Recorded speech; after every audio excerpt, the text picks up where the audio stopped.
to be part of. And I thank everyone for coming today. And I want you to stay tuned for Dale will be back in February with some art talk on love and art. So please welcome Dale today. And we are excited to have you back, Dale. Oh, thanks. I'm glad to be here. Um, do we have should everyone go to mute or something or I've got them all on mute. So go ahead and start. Oh, okay. Okay, we're all set. Should I I go to think we share are. the Okay, let me go to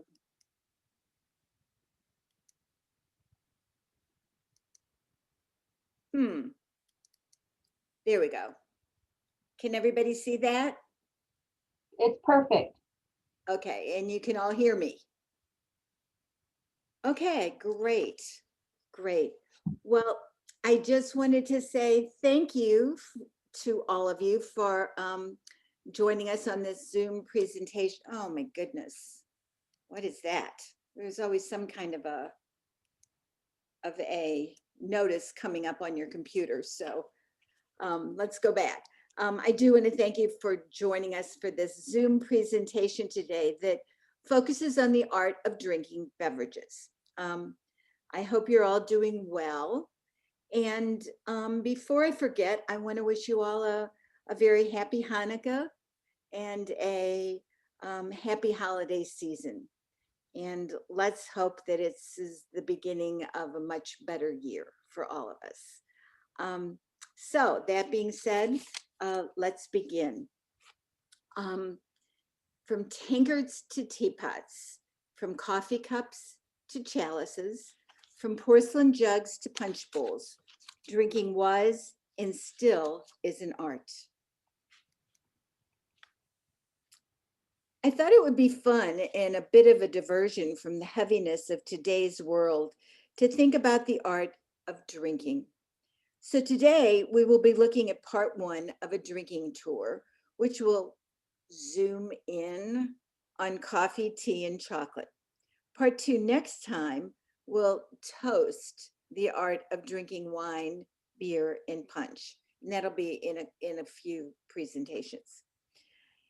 As my husband, who loves puns, says, I hope today to capture the flavor of the history, taste the personality of the times, and maybe wet your whistle with the St. Louis Art Museum's beautiful collection that takes us from tankards to teapots. So put yourself on mute, grab a cup of tea or coffee or chocolate, and let's begin. From the beginning of time, there have been references to drink, to coffee, tea, and to chocolate. The act itself is lauded in today's advertisements. And the popularity of coffee is evident when you think about the fact that today, around the world, there is a Starbucks on nearly every corner, 31,000 stores in 80 countries. And some mathematician with a lot of time on his hands has computed that there are 19,000 different ways to order a cup of coffee at Starbucks. Another simmering fact is that it takes around 2,000 tiny leaves to make just 1 pound of finished coffee. And the most expensive oolong tea will cost you a pretty penny at about about $1,500 per pound. But the good news is that the leaves can be brewed up to 7 times before losing their flavor. Historically, hot chocolate was just as important in certain circles as tea. Cocoa was given as a dowry when members of the Spanish royal family married other aristocrats. And the containers which hold these drinks, coffee, tea, and chocolate, have had and still have a place of prominence in the world of art. The act of drinking has been honored with beautiful accoutrements in every culture. They are our table's treasures, but just as important, they are truly carriers of culture. So let's begin with coffee or Java or Joe or espresso or latte or cappuccino. Even T.S. Eliot said that he measured his life in cups of coffee. So, where do you go when you want to know the latest business news, follow commodity prices, keep up with political gossip, and find out what others think of a new book or stay abreast of the latest scientific technological developments? Well, today the answer is pretty obvious. You ask Siri. 3 centuries ago, the answer was just as obvious. You went to a coffee house. There, for the price of a cup of coffee, you could read the latest pamphlets, catch up on news and gossip, and chat with like minded people about literature, politics, business, or science. The coffee house was the internet in a cup, sometimes reliable and sometimes unreliable, just like the web. But where did coffee originate? Coffee, the drink that fueled this network, is said to have originated in the highlands of Ethiopia, where in 850 the first coffee berry was said to have been discovered. Legend tells of a goat herder who noticed that his goats were friskier after eating the red berries of a local shrub. He noticed that his flock stayed awake at night after feeding on cocoa leaves and berries. Coffee spread to the Islamic world around 1100, where the first coffee trees were cultivated on the Arabian Peninsula. Coffee was first roasted and boiled by the Arabs, making gawa, a beverage made from plants. Coffee then actually derives from an Arabic word and was considered a food as well as medicine. This jug is similar to the type of vessel that might have been used in the Islamic world to serve gawa. Typically, these containers were adorned with figures, horsemen, or banquet scenes outlined in red or black. The calligraphic inscription on the handle probably means glory or good luck. The calligraphy, called Kufic, represents the word of God and is the highest art form. These costly vessels, called Mainai wares, were made in the Persian city of Ravi, an important cultural and economic center in the 13th century. By the 15th century, coffee was embraced as an alternative to alcohol, which was officially forbidden to Muslims. Meeting places developed in the Near East where people would drink coffee, and the very first coffee houses prospered and evolved.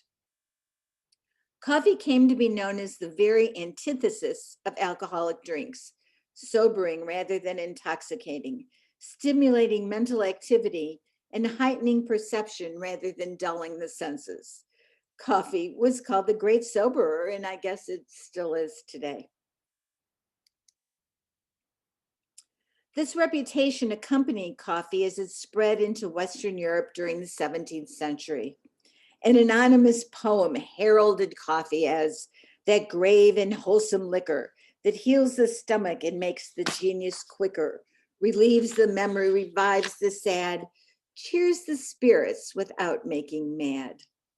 The Dutch became the first to transport and cultivate coffee commercially. It was smuggled out of the Arab ports for distribution throughout Europe. This 17th century Dutch Baroque painting, The Account Keeper by Nicholas Mies, was painted at a time when Holland was a center of industry, commerce, the arts, and exploration. This painting was undoubtedly intended to invite reflection, although we don't know whether this woman represents a widow struggling to make ends meet or is simply lazy. I recommend an interesting book called The Coffee Trader by David Liss. It chronicles the vast culture of coffee trading in Holland in the 17th century, and it's a good read. Coffee first entered Europe through the ports of Venice, and the first European coffee house was opened in Italy in 1654. Coffee houses soon spread to London, and there they were called penny universities. A penny was charged for admission and a cup of coffee. The word tips, TIPS, was coined in an English coffee house. A sign reading "to ensure prompt service," TIPS, was placed in a cup. Those desiring prompt service and better seating threw a coin into the tin. The contrast between coffee and alcoholic beverages was reflected in the decor of the coffee houses that began to appear in European cities. London in particular. Coffee houses were adorned with bookshelves, mirrors, gilt framed pictures, and good furniture, in contrast to the rowdiness, gloom, and squalor of the taverns. Sir Joshua Reynolds, the most prominent artist in England at the time, painted this portrait of John Julius Angerstein. Reynolds was the first president of the Royal Academy and leading portrait artist of his time. He was so busy and popular that on the day he was knighted, his visit to St. James Palace was fit between two sittings with clients. By the mid-1700s, Reynolds had 150 sitters per year, a huge studio with over 200 assistants, and earned the enormous sum of £6,000 a year. Well, who was John Julius Angerstein, and why is he in this story? Angerstein was a successful London merchant who met at Edward Lloyd's coffee house on the banks of the Thames to kibitz with sea captains, bankers, and insurance agents. Through these discussions, he eventually developed the insurance firm that became known as Lloyd's of London. His outstanding art collection became the basis of London's National Gallery, and it all began in a coffee house. Because of the rumors of plots and political intrigue in coffee houses in London, King Charles II tried to ban coffee and coffee houses. But by this time, it was so entrenched in the lives of the citizens that there was a public outcry. And a compromise was made that allowed the coffee houses to stay open as long as they refused admission to spies and mischief makers. I'm sure they had signs on them that said spies. By the 18th century, a variety of materials were used in the manufacture of coffee pots and accessories in England. This beautiful silver coffee pot is an example of the care and artistry that was associated with coffee vessels. Rich in ornamentation, it was an example of taste and wealth, as was this lead-glazed earthenware with applied molded decoration by Staffordshire. This is kind of an interesting story. An abundance of coal and clay is the main reason for the pottery industry becoming established in Staffordshire. They were known for their butter pots. Potters were criticized for digging holes in the road to obtain clay to make the pots, thus the term potholes. By the 1800s, this was one of the largest, most important centers for pottery manufacturing in the world, producing vast quantities of useful and ornamental wares from the 17th century until today. People were truly in love with their coffee, and their coffee pots, cups, and saucers such as these illustrated that.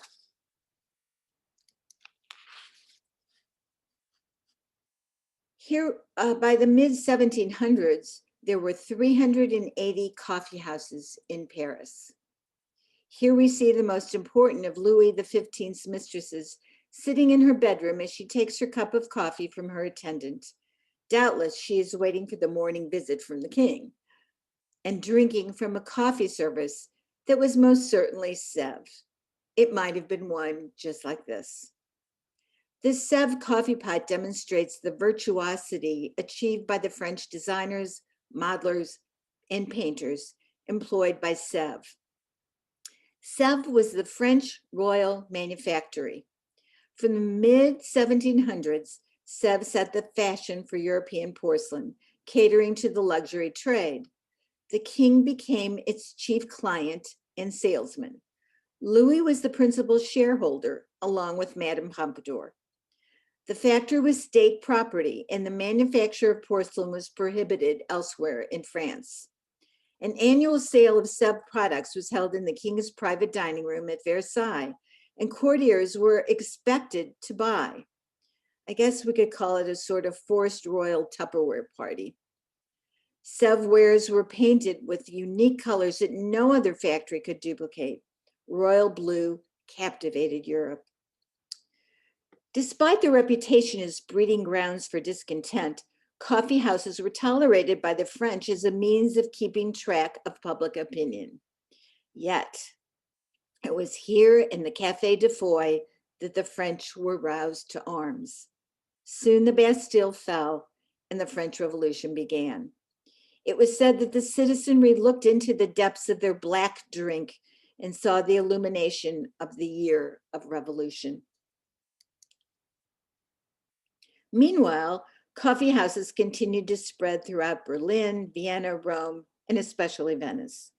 Coffee was firmly entrenched in Europe. Pietro Longhi's art was a perfect reflection of 18th century Venetian society, which at that time had over 2,000 coffee houses. Longhi developed a signature subject, small gem-like paintings of contemporary life in Venice.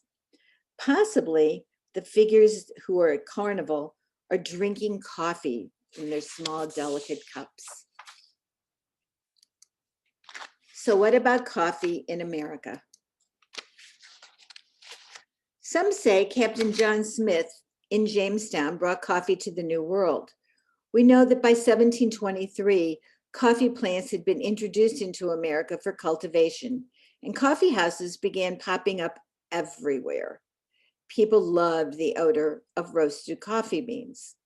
One of the most notable establishments was the Boston Exchange Coffee House, where they kept a register of marine news, ship arrivals, and departures.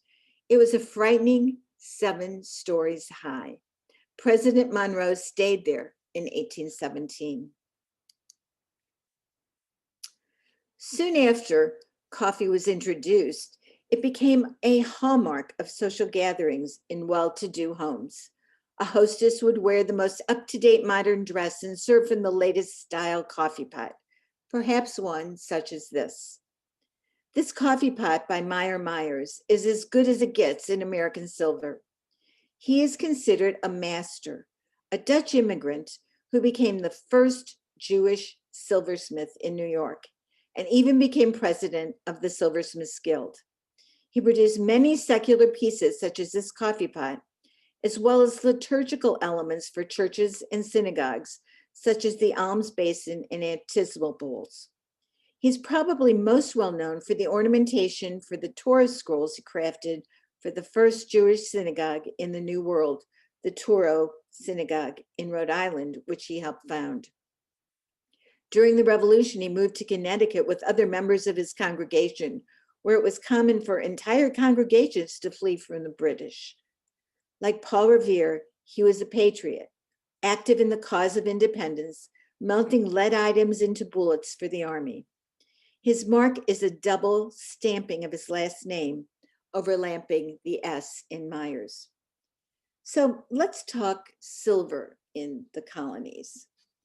For prosperous American families, everyday life included contact with silver drinking vessels. Silver displayed the wealth and social standing of its owners. It was the earliest art form to develop in the colonies. So silver is not only costly, but it was functional and durable. It's adaptable to numerous methods of workmanship: casting, hammering, engraving, chasing, and repoussé. And it does not react chemically with food or drink, so it doesn't change the taste of whatever's inside. Since silver is soft, copper strengthens it. Sterling silver is 92.5% silver and 7.5% copper. Earliest silver was fashioned from melted coins. It was not until the 19th century that silver was available as a raw material. So more than merely functional, silver was prized for its ability to capture the flavor of the moment and the personality of the owner. Our collection features many more coffee pots, cups, and saucers and sugar bowls. These are a few. Beyond being craftsmen and merchants, silversmiths played important roles in their community, holding political and military positions. They were businessmen and prominent citizens for the most part. Some had more unique jobs, such as making false teeth, keeping taverns, and even counterfeiting. Some, of course, we think of as patriots, such as Paul Revere. This covered urn by Paul Revere is an exceptional piece of silver. Paul Revere's diverse career covered more active pursuits than patriotism and silversmithing. A jack of all trades, he ran a hardware business, made picture frames for artists like Copley, cast bells at his foundry, and was instrumental in establishing the Massachusetts Charitable Mechanic Association, which gave financial aid to craftsmen in times of need. The urn became symbolic of the Republic ideal. Why? Well, we sought to emulate the ideals of Greece and Rome. It was inspired by recent archaeological discoveries in Pompeii and Herculaneum. The 18th century, oops, well, this didn't work, did it? Hold on. There we go. In the 18th century, the glass factory was common in America because the materials, sand and wood, were easy to obtain. But the factories went belly up continually because of the breakage. Early glass was free-blown bottle glass or window glass. By 1829, a method of producing the cheapest substitute for cut-blown glass was developed. This was the first singularly American contribution to glassmaking in the country's history. It was a mechanical method where molten glass was put in a mold and pressed into shape by a plunger. Less skill was involved, it was thicker and less desirable. This Gothic sugar bowl and cover are prime examples of this type of glass, which could be cheaply and easily duplicated. All types of materials were used to create coffee pots and cups and accessories, from silver to porcelain to glass, and each one helps tell the story of one of the world's most popular beverages. Today, more than 400 billion cups of coffee are consumed each year. Coffee is a hot topic, or even extra hot if you ask for it at Starbucks. Now, let's talk about tea. Tea is the second most consumed beverage in the world after water, and is one of the oldest beverages in the world. China is the hometown of tea. Archaeological evidence suggests that tea was first cultivated in China as early as 1,500 years before the pharaohs built the Great Pyramids at Giza. Legend tells of a Chinese emperor who was boiling water when a wind blew a few tea leaves into the liquid. The emperor liked it, thought it had medicinal value, and the interest in tea spread. That original Chinese tea plant is the very same type of tea that's grown around the world today. Yet it was originally consumed very differently. It was eaten as a vegetable or cooked with grain porridge. Tea only shifted from food to drink 1,800 years ago, when people realized that a combination of heat and moisture could create a complex and varied taste out of a leafy green plant. By 222, tea was mentioned as a substitute for wine for the first time in Chinese writings. By the 7th century, during the Tang Dynasty, tea drinking became an art, consumed through elaborate ritual. It gained popularity among the Chinese in part because a hot drink is far safer than water that may be contaminated if not boiled. Sung Dynasty ceramics like this tea bowl were made in a variety of shapes for imperial, religious, and daily use. They are distinguished by simple yet sophisticated shapes and forms. Renowned for their subtle monochrome glazes, tones can vary from milky white to pale green, sky blue to intense smoky black. In the pottery of the Sung Dynasty, new glazes and porcelain techniques flourished. Sung dynasties of China were among the most advanced civilizations in the world at the time. Discoveries in the realms of science, art, theater, philosophy, and technology, combined with a curiosity about the world around them, provided the men and women of this period with a worldview and level of sophistication that in many ways were unrivaled until much later times, even in China itself.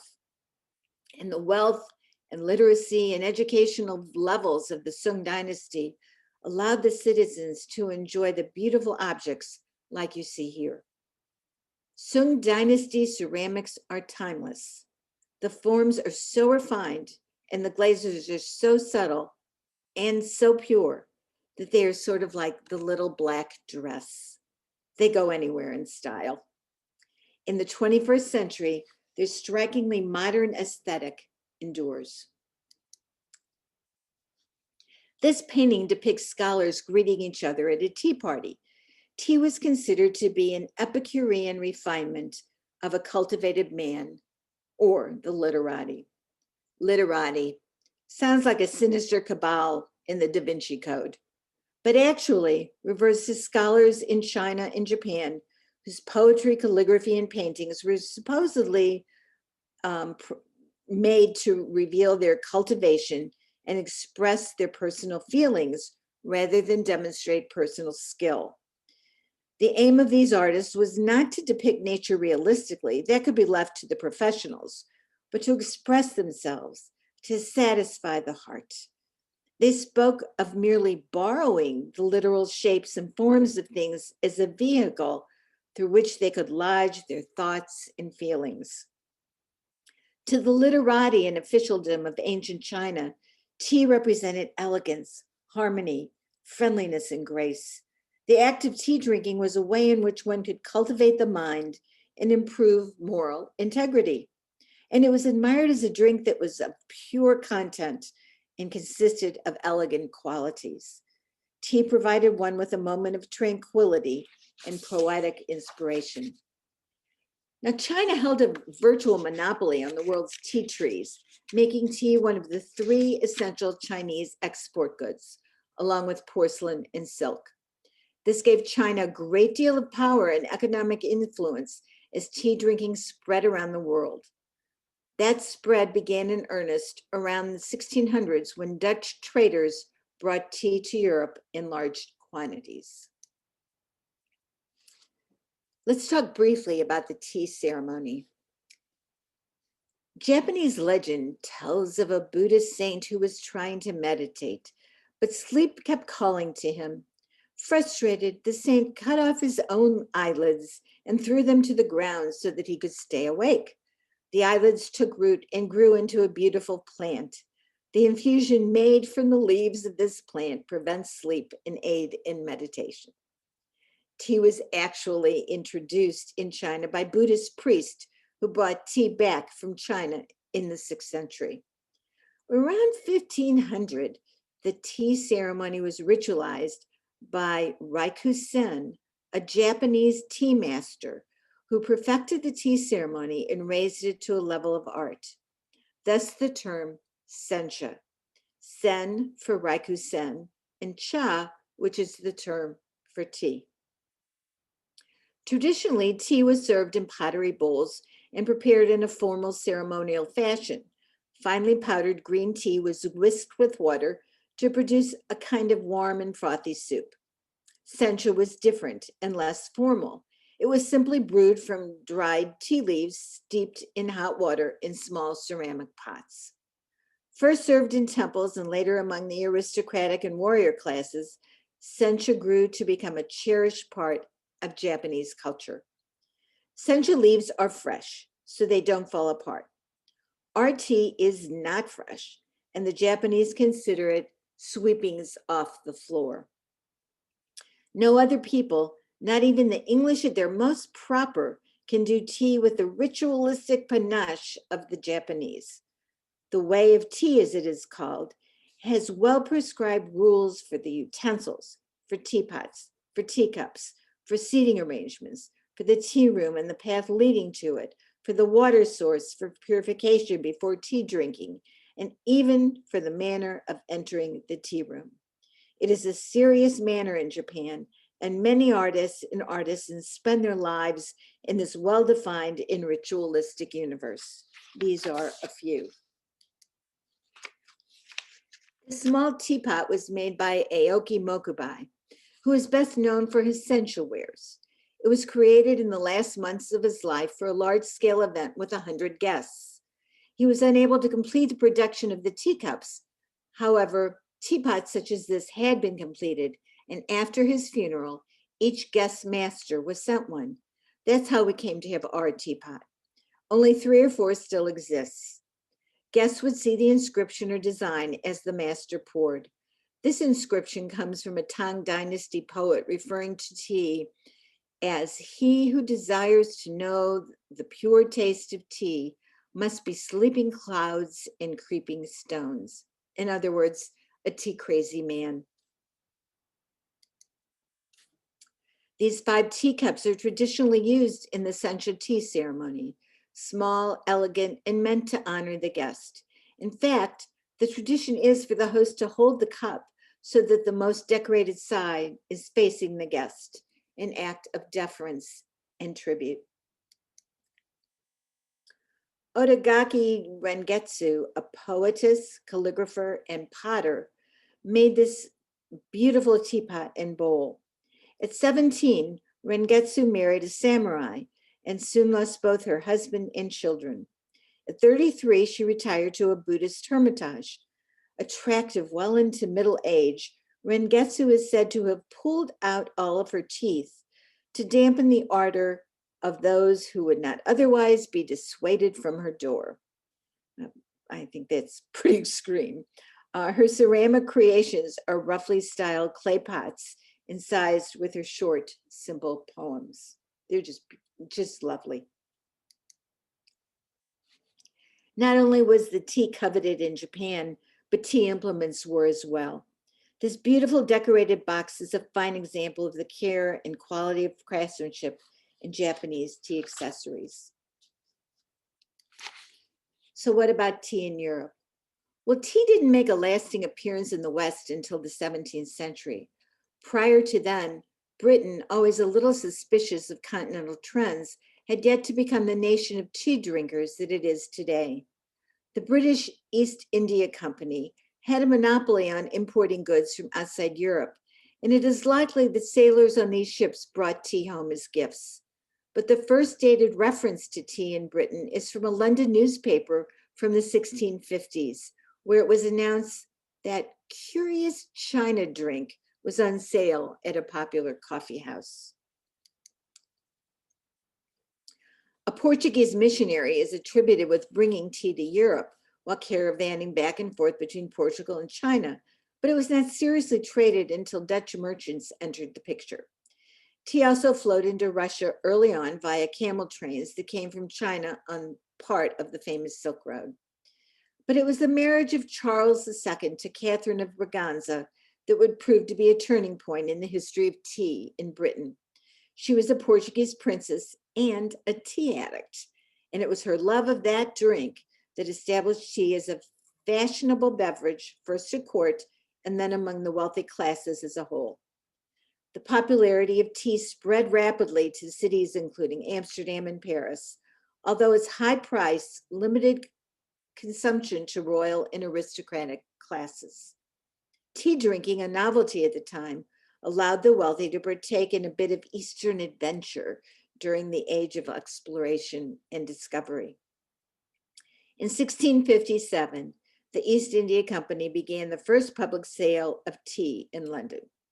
They advertised tea as a panacea for apoplexy, colic, consumption, drowsiness, epilepsy, gallstones, lethargy, migraine, and vertigo, a sort of 17th century extra strength Tylenol.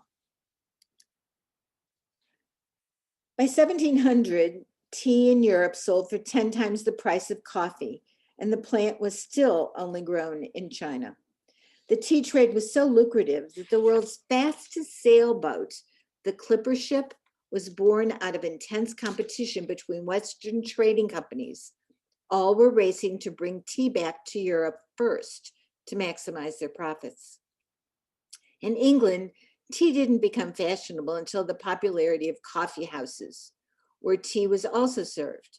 By the end of the century, tea was served in most upper class homes, but it wasn't until much later that the average citizen was drinking tea. These tea canisters illustrate the importance of tea in England. The lock on the caddy tells us that the tea inside was considered more valuable than the silver container. They were often made in sets of 2 or 3, and the tea was stored in matching sets. In upper-class European homes, tea services were not only made of silver, but also of porcelain. Porcelain was actually discovered in 9th century Tang Dynasty in China. Eventually, porcelain, which had been used as a ballast on trading ships, fired the passions of the royals in Europe, who began creating entire porcelain rooms in their palaces to showcase their collections, like the ones you see here. Louis XIV, Cardinal Richelieu, Augustus II, and all European royals vied for the best porcelain collections. It was their mad race to discover the secret formula for the costly Asian ware that led to the founding of Meissen. The poor alchemist Johann Friedrich Böttger, imprisoned by Emperor Augustus, failed to make gold as ordered.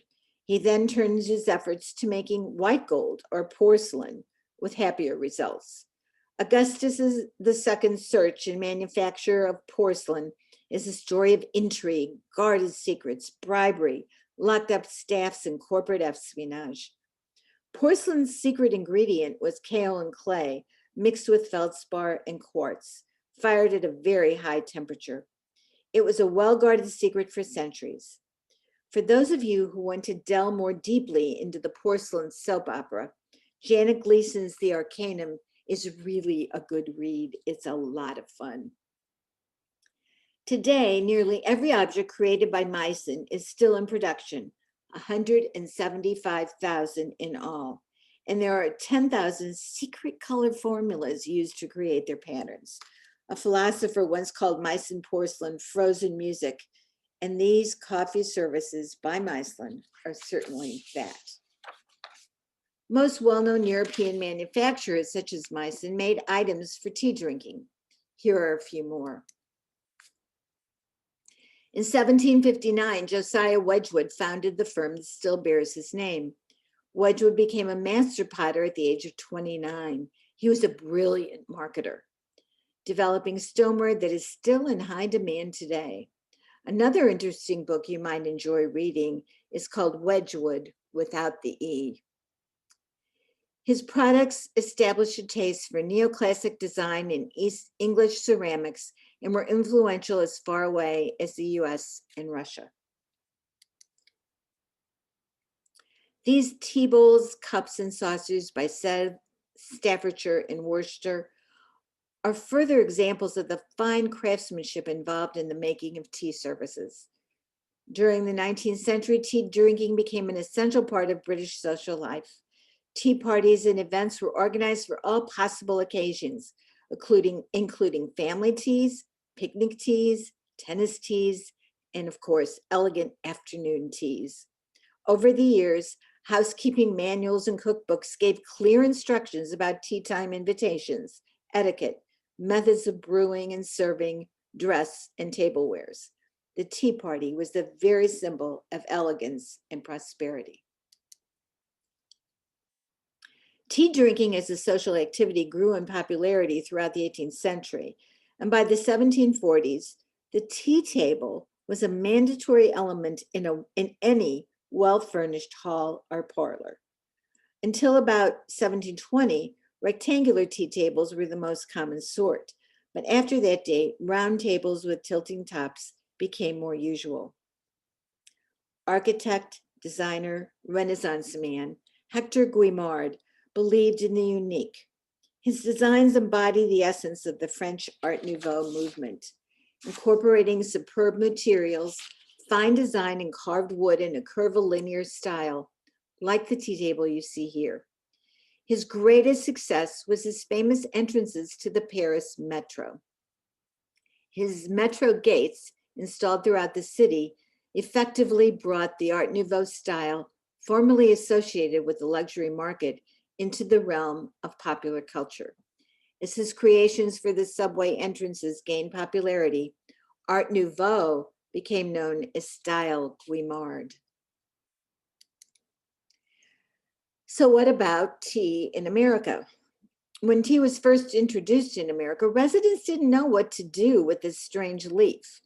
In Salem, the leaves were boiled for a long time until the tea was strong. After they drank the tea, residents of Salem would eat the tea leaves with butter. The first attempt to commercially plant tea in the United States started as early as 1744. However, various attempts were not fruitful until over a century later, with the success of a sizable plantation in South Carolina. The plantation was funded by Congress and early powered by a labor force of slaves and children. The operation was once owned by the Lipton Tea Company and continued to today as the most notable tea plantation in mainland US. By the mid 18th century, tea drinking had become very popular. Merchants even sold spring water specifically for brewing tea. It became a symbol of a cultivated lifestyle, and consumption of tea played an important role in the lives of colonial Americans. Our collection contains a number of high quality tea caddies, pots, and sugar bowls. These are a few. Objects made from silver had special appeal to Americans because it represented a practical way to use one's wealth. Since the plate could be easily converted to cash, it represented money in the bank. Its display indicated the owner's wealth and status and was an expression of a cultivated lifestyle. Silversmiths identified their work by marking it with a stamp called a touch. The idea of marking dates back to medieval times when the king and parliament ordained silver and gold to be properly marked to protect the buyer from fakes and forgeries. Peter Benson was the first known African American silversmith to be identified by his own mark. Other silversmiths of African descent are known to have worked in early America as journeymen and apprentices, but they contributed to work that was marked by other American silversmiths. This teapot is the only piece of silver known to have been made by Benson while he was in America. His known body of work is only 11 pieces. He most likely purchased the fruitwood handle from a supplier of carved handles in Philadelphia. It is thought that this teapot is one of a pair. Pairs of teapots are not uncommon in the first half of the 19th century, but a pair by an unknown silversmith is extraordinary. This teapot by Paul Revere is evidence again of the quality of Rococo craftsmanship for which he was known. Daniel Van Voorhees was a silversmith at the Continental Congress.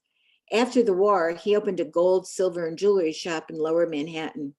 Because gold and silver were scarce in the new nation, he made most of these objects from metal that his wealthy customers provided. This elaborate kettle and stand by Vincent Laforme is a masterpiece illustrating the incredible craftsmanship of the silversmiths in the 19th century. The ownership of the appropriate silver for serving tea became a status symbol. Many tea table objects were ultimately derived from Chinese porcelain forms, since both tea and the equipment for serving it were introduced to the West from China. Interestingly, the feet and legs were similar to the furniture of the 18th century. By the third quarter of the 18th century, the service of tea had been embraced as a custom throughout the colonies. It necessitated special vessels of different sizes and shapes that conformed to prevailing tastes. This teapot is evidence of the quality of Rococo craftsmanship for which the Richardson family was known. Theirs was the oldest goldsmith's shop in Philadelphia.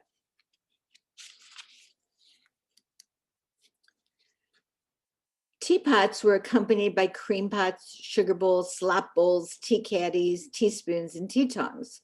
The practice of purchasing a service en suite, such as this set with all the pieces of a similar design, did not become popular until the turn of the century. In 1773, the Boston Tea Party demonstrated against English imported duties on tea. They threw 342 chests of tea into Boston's harbor. Parliament passed coercive acts to bring the colonists to heel. Big mistake. Hot tea has not enjoyed paralleled prosperity in the United States ever since. This lithograph by Joseph Hirsch illustrates this event. Hirsch was a painter, muralist, illustrator, and printmaker. He portrayed people as heroes in a positive and humanistic manner and explored subjects ranging from commonplace window washing to important American historical events such as this. This image of the afternoon tea party is one of Mary Cassatt's most well-known prints. In this print, two women share tea and a conversation. Mary Cassatt was one of the few women to exhibit with the French Impressionists and is known for her paintings of women and children in domestic settings. Cassatt was also recognized as a printmaker. Her greatest achievement in printmaking includes this image, one of 18 color prints in which Cassatt's skillful hand inking and application of gold can be seen. She came from a wealthy family and exercised an important influence on American taste by urging her rich friends to buy Impressionist works. This vacuum formed plastic print, a tea bag, was made by Claes Oldenburg, a Swedish-born US artist who came to prominence as one of the major pop art figures of the 1960s. Oldenburg is known for his innovative and humorous reconstructions of everyday objects in both large-scale public installations and soft materials. He chose as his subjects the banal products of consumer life, like this tea bag. So quickly, let's just talk tea trivia in case you're ever on Jeopardy! In 1840, Anna, the Duchess of Bedford, introduced afternoon tea. It became a lasting British tradition, although they still drink more coffee than tea in London. London tea wholesaler Henry Charles Harrod took over a grocery store on Brompton Road that grew to become one of the world's largest and best-known department stores, Harrod's. It all began with tea. And then there was the A&P retail food chain that got its name from the Great Atlantic and Pacific Tea Company. In 1904, tea bags were pioneered by Thomas Sullivan, who sent samples of his various tea blends to customers in small, hand-sewn muslin bags. Some claim in 1904, iced tea was created at the St. Louis World's Fair by an English tea concessionaire when sweltering fairgoers passed by. Now, 80% of the tea consumed in the United States is over ice. Today, there are only 2 states where tea is grown in the United States, Hawaii and South Carolina. The origins and history of tea date back almost 5,000 years, and tea itself now has more than 3,000 different variations. The most widely consumed beverage in the world has a both historical and cultural importance that can't be rivaled. So let's look at chocolate. The chocolate bean made its way to Europe as early as the voyages of Columbus, but it was Cortez who brought the recipes. A chocolate drink caught on first in Europe, followed by a paste that when combined with sugar by European monks in Mexico was the precursor of the modern Hershey bar. It is believed that sugar was first introduced as an additive to coffee, tea, and chocolate in the court of King Louis XIV. Before we continue, what's the difference between cocoa and chocolate? Well, chocolate is cocoa with the fat left in it. That's, I guess, why we like it so much. These chocolate pots are fine representations of the type of chocolate pot used in European society. And you can tell it's a chocolate pot and not a coffee pot because of the stir on the top. It is moved up and down in the pot to froth the chocolate drink. Maria Theresa of Spain, Louis XIV's wife, was known as one of the original chocoholics. She insisted on drinking chocolate every day. Some historians believe that that was the primary cause for all of her teeth falling out. This French commode is one of the most important pieces in our Descartes collection. It would have been similar to a commode that might have held the chocolate that Maria Theresa really enjoyed. Commodes is the French term for a highly decorated chest of drawers, a showing and expensive piece of furniture that became popular about 1700. Of course, chocolate had a different connotation in the Mayan world. Cocoa beans were used as a source of money, and so they were only used as a drink by the aristocracy and royalty. Having a cup of cocoa would have been like eating a $100 bill today. This vessel depicts the ritual ball game ubiquitous in the pre-Columbian world. It would have been used to hold hot cocoa. Here, however, the hot reference is to spicy, not temperature, a mixture of cocoa and hot peppers. Yuck. So in many cultures, chocolate was used as a monetary unit and as a mark of status. The containers used to serve chocolate were just as beautifully crafted as though just to hold tea and coffee. In some cultures, it was thought to be a stimulant and to have medicinal value. But the most important characteristic is that chocolate, whether hot, iced, liquid, or solid, is finger licking good.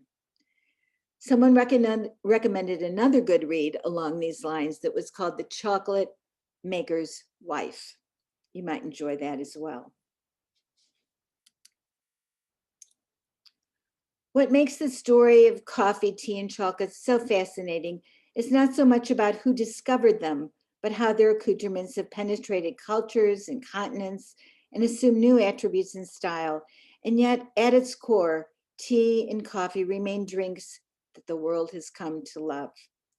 As my husband says, I hope we planted seeds of interest in the topic of drinking, and that as one might describe each of these drinks, you would agree that this presentation was balanced and flavorful, a bit tangy and earthy, and not too nutty. So thank you for joining us and for coming to our second Zoom presentation. I hope you enjoyed learning about the beautiful objects that surround the art of drinking coffee, tea, and chocolate. Stay well, stay safe, and we'll see you next time. Oh, Thank you. Thank you, Dale. Are there any questions anyone has that they would like to? Just thank you for your presentation. Oh, you're welcome. Thank Very you. interesting. Let's see, I can get out of screen share here. Stop screen share. There we go. How do we stop it? Stop, guys. There we go. So the art of drinking chocolate. So when did so how did it revolve to be the chocolate bars and all the chocolates that's made into eating chocolate? Yeah, I mean, did that come much later or? No, that happened in with the priests that were in Mexico down there with Cortez and they kind of came up with the idea of a chocolate bar as we think of it, and adding sugar. That's where it came from. Oh, yeah. So that became a big industry then. Yeah. Yeah. It's kind of, I think that the objects that are used are just absolutely, beautiful. Beautiful. Yeah. There's a collection from Zarinsky at the Art Museum. Right. Yeah, my daughter used to work for uh, where they packed you when you moved, and she moved her, to her condo, and the beautiful coffee pots and the teapots, and I mean, They're just gorgeous, and a lot of these are from the Zarinsky collection. I didn't even think about putting the attributes there. yeah, I have about maybe 50 or 60 collection of teacups and saucers.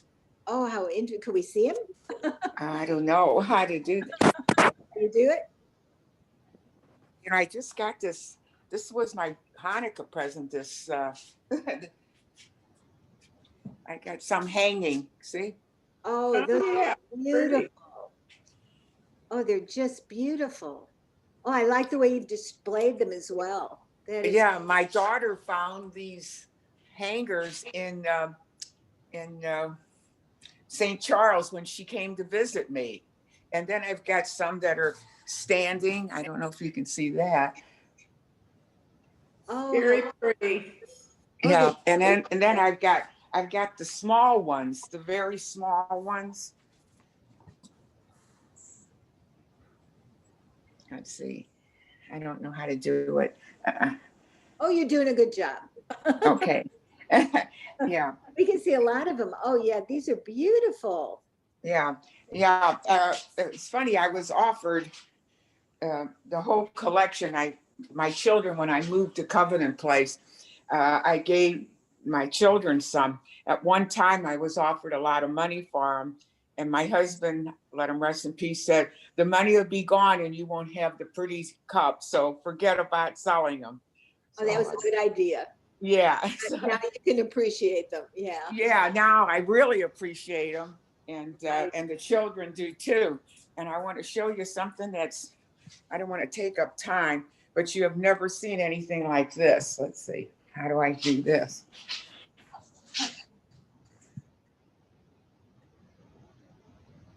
Whoops, I think we're frozen somewhere. Rachel, I think your iPad froze. There's four dozen pink roses that I got on. I got them on Rosh Hashanah, Oh my and God. they're supposed to let no water, no air, no sunlight, and they were in a velvet hat box, and they'll last past my birthday, which will be in January, all the way until maybe March or April. Oh my And you heavens. don't water them.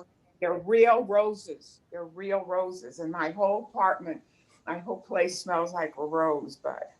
Aw. It was sent to me from California. How nice. We'll have to find out where they got them. We could use that. I can't keep anything alive for, like a week. This you don't even have to water it. It's Lafleur. I can't think of the name. There's a name on there. Yeah, and they're shipped anywhere. Oh, well, thank you for But this sharing. whole place has got teacups and roses. Perfect. We Perfect. have, Well, thank you so much. You're very interesting. It was wonderful. Thank you. Thanks for coming. we have a couple of questions in the chat, Dale.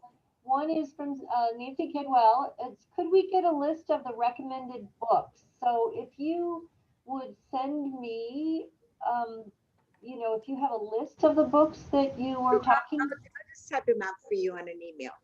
that'd be great. And then I can forward it to everyone. Okay, yeah. The one from Janet Gleason about porcelain manufacturing, it's so good.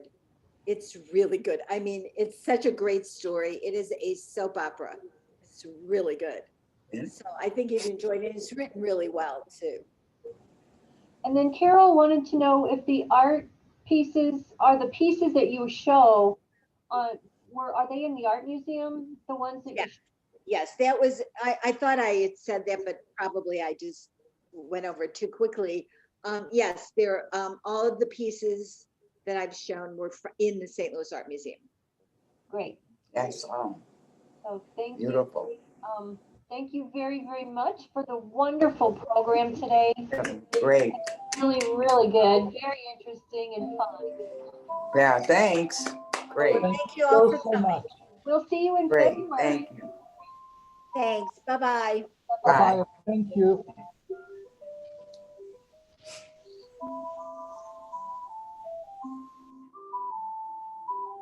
Oh, Dale, are you still on? Yeah. Uh-huh. Nancy Kidwell has one more question. She wanted to know, does the art museum have any Graff, Washburn, and Dunn pieces?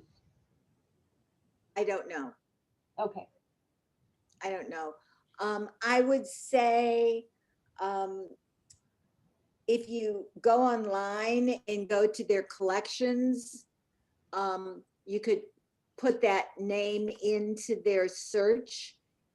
If it doesn't come up with anything, you could actually call and talk to David Conradson, who is the curator of decorative arts. Okay, And thank you. he would know. Okay. All right, thank you. All right, goodbye, everyone. Thank you so much, Dale. Oh, you're welcome. Bye-bye. Everyone, Happy New Year. Yeah, Happy New Year to you too.